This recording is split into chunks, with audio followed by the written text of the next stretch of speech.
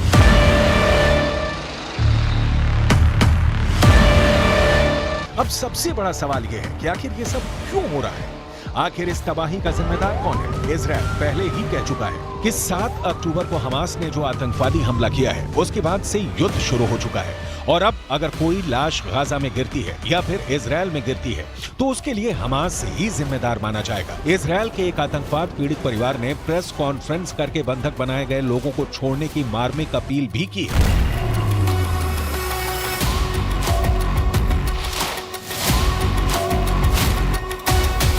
She looks very terrified. She looks like she's in big pain. I can see that she's saying what they tell her to say, but I can see that she's stable. I can see she needs medical care. I don't know if she's dead or alive until yesterday. All I knew is that she's might be kidnapped. I'm begging the world to bring my baby back home. She only went to a party, to a festival party, to have some fun. And now she's in Gaza. कुल मिलाकर Hamas ने दुनिया को एक ऐसे कत्लो गारत में झोंक दिया है जिससे बाहर निकलने का कोई रास्ता फिलहाल नजर नहीं आ रहा है।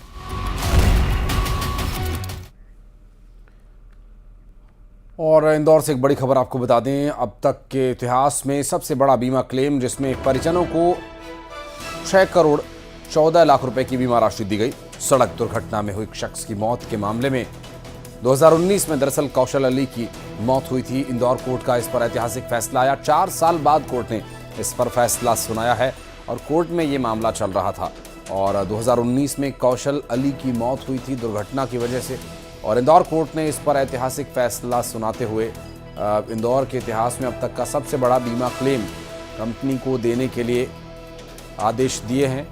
और 2019 में हुए दुर्घटना में कौशल अली की जान चली गई थी। मध्य प्रदेश के इतिहास में सबसे बड़ा बीमा क्लेम दावा किया जा रहा है। परिजनों को 6 करोड़ 14 लाख की बीमा राशि दी गई है। सड़क दुर्घटना में कौशल अली की जान जाने के बाद जब जो इंश्योरेंस कंपनी है उस इंश्योरेंस कंपनी से जब कोई ठीक रिस्पॉन्स नहीं मिला तो इस पूरे मामले को कोर्ट ले जाया गया। कोर्ट में इस पूरे मामले की सुनवाई शुरू हुई और 4 साल लग गए।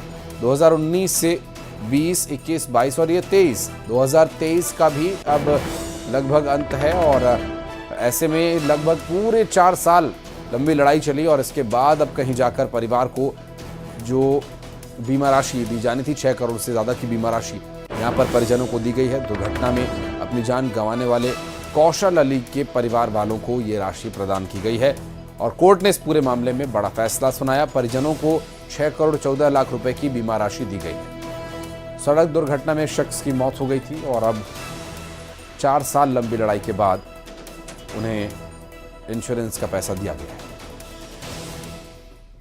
और खबरें आगे भी जा रही हैं। वक्त एक बहुत छोटे से ब्रेक का, जल्द लौटते हैं।